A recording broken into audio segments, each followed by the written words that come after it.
திருச்சிற்றம்பலம்.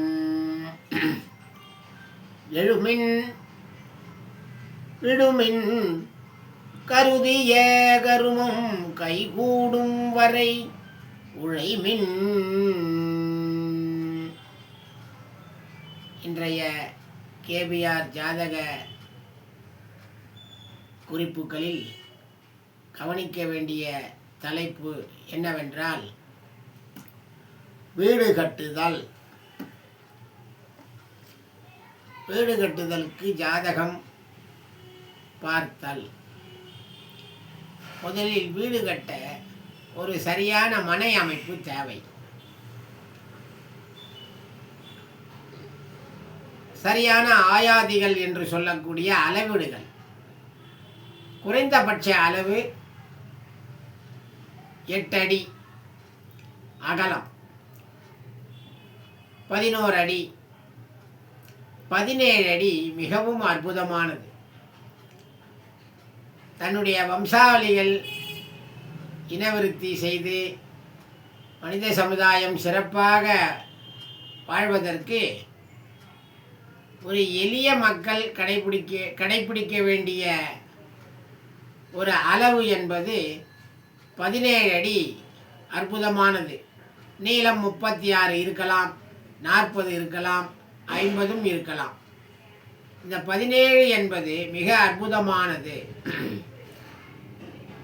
இதில் வாழ்பவர்கள் எல்லோரும் பிரச்சனைகள் அல்லாமல் இருப்பார்கள். அப்படி பிரச்சனைகள் வந்தாலும் சமாளிக்கக்கூடிய ஆற்றல்கள் எப்பொழுதும் உண்டு. எனவே குறைந்தபட்ச அளவு அப்படி என்பதை எடுத்துக்கொள்ளலாம். அதிகபட்ச அளவுகள் எவ்வளவு வேண்டுமானாலும் அதற்கு ஏற்றவாறு எடுத்துக்கலாம். குறைந்தபட்ச அளவு பற்றி நாம் சரியாக விவாதிப்பது நன்மையாக இருக்கும். எனவே முதலில் அந்த மனைகளை நாம் தேர்வு செய்து அவர்களுக்குண்டான திசைகளை நாம் தெரிந்து கொள்ள வேண்டும். கணவன், மனைவி, 2 குழந்தைகள், இவர்களுடைய ஜாதக அமைப்பு காந்தாய பலன் என்று சொல்லக்கூடிய ஒவ்வொரு ஆண்டும் சித்திரை 1 முதல் பங்குனி வரை காந்தாய பலன் என்று சொல்லக்கூடிய லாப நஷ்ட கணக்குகள், இவைகளை சரியாக தெரிந்து கொள்ள வேண்டும். இந்த 4 பெயரில் யார் பெயரில் லாப கணக்கு உள்ளதோ அவர்கள் அந்த முதல் படிக்கல் செங்கல் அப்படி என்று சொல்லக்கூடிய அந்த முதல் பொருளை எடுத்து வைத்து சிறப்பாக அமைய வேண்டும் என்று பூஜிக்க வேண்டும். அதுக்கடுத்து எல்லாரும் வைக்கலாம். ஆனால் முதலில் யார் வைக்க வேண்டும்? 4 பேர்களில் குழந்தைகளாக பெரியவர்களாக யாருக்கு கால நேர அமைப்பு நன்றாக உள்ளதோ, சந்திராசிரமம் இருக்கக்கூடாது, லாபநஷ்ட கணக்குகளில் குறைந்தபட்சம் ஒரு 50% லாப கணக்கு உள்ளவர்களாக இருக்க வேண்டும். நஷ்ட கணக்கு 4 பேர்களுக்கும் நஷ்ட கணக்கு இருந்தால் அந்த காலத்தை தவிர்ப்பது நல்லது. இந்த ஆண்டு இல்லை என்றால் அடுத்த ஆண்டு அப்படி என்று வைத்துக்கொள்ள வேண்டும். அதற்கு அடுத்தாற்போல் பூமிக்கு பூஜை போடும் ஒரு முறை இருக்கிறது. சந்திர பூஜை என்று ஒரு அமைப்பு இருக்கிறது. மாலை நேரங்களில் நல்ல வாசனை பூக்கள், வாசனை திரவியங்களை கொண்டு நாம் எப்படி அந்த அஸ்திவார பூஜையை, பூமி பூஜையை செய்வோமோ அதே போல் மாலையில் சந்திரனுக்கு அந்த மனையில் ஒரு பூஜை செய்வது மிகவும் இன்றியமையாதது. அதை செய்துவிட்டு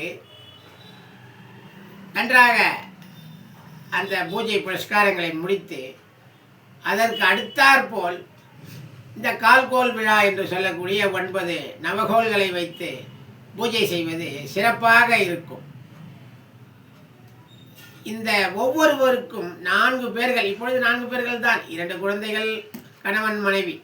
இந்த 4 பேர்களுக்கு யாருடைய திசைகள் 4 பேரில் 2 பேருக்கு சரியாக இருந்தால், 4 பேரில் 3 பேருக்கு சரியாக இருந்தால் அந்த திசையை தேர்ந்தெடுத்துக் கொள்ளலாம். பொதுவாக வாசல் வைத்தல் என்று ஒரு முறைகளை எடுத்துக்கொண்டால் ஒரு வாசல் தவிர்த்து 2 வாசல் வைத்தால் வெகு சிறப்பு. கிழக்கு வைத்தால் மேற்கு வைக்க வேண்டும், வடக்கு வைத்தால் தெற்கு வைக்க வேண்டும். இது மிகவும் அற்புதமானது. அந்த ஜீவக்காற்று கட்டாயம் அந்த வீட்டில் குடியிருக்கும். ஜீவக்காற்று அவசியம் தேவை. அப்பொழுது எதிர் திசையும் வேண்டும். கிழக்கு என்றால் மேற்கு, மேற்கு என்றால் கிழக்கு, வடக்கு என்றால் தெற்கு, தெற்கு என்றால் ஆக இவைகளை சரியாக செய்ய வேண்டும். அடுத்தாற்போல் இந்த 7 அடி உயரம் அந்த பரன்களை அமைப்பது, அந்த அலமாரிகள் வைப்பது, அந்த அளவிற்குண்டான அளவு சென்றவுடன் ஒரு கம்பி தூண்லாம் சரியாக வச்சு சரி பண்ணுவாங்க. அதுக்கு அடுத்தபடியாக பார்த்திங்கன்னா அந்த நிலைப்பாடு 7 அடி வந்த உடனே ரொம்ப ஜாக்கிரதையாக இருக்கணும். அந்த இடத்துல நிப்பாட்டிடக்கூடாது. வேலையை நிப்பாட்டிட்டா ரொம்ப கஷ்டம், மேற்கொண்டு வளருது. ஆகவே அந்த 7 அடி வந்தவுடன் உடனடியாக 2 அடி வைத்து மேலே கட்டி முதலில் அந்த தளத்தை பூர்த்தி செய்துவிட வேண்டும். தளத்தை பூர்த்தி செய்துவிட்டு நீங்கள் பொறுமையாக கூட பிறகு பார்க்கலாம். வீடை மூடாமல் ஆர வைக்கக்கூடாது. இதுதான் இந்த ஜாதக குறிப்புகள் கவனிக்க வேண்டியது.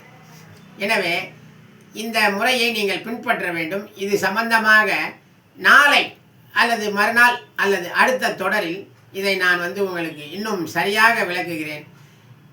ஆகவே இந்த நிகழ்வுகளை, இந்த அமைப்புகளை சரியாக புரிந்து கொள்வீர்கள் என்று நான் நினைக்கிறேன். மீண்டும் அடுத்த தொடரில் நாம் சந்திப்போம். கேபிஆர் ஜாதக நிலையம். எழுமின் விழுமின் கருதிய கருமம் கைகூடும் வரை உழைமின். திருச்சிற்றம்பலம். நன்றி, வணக்கம்.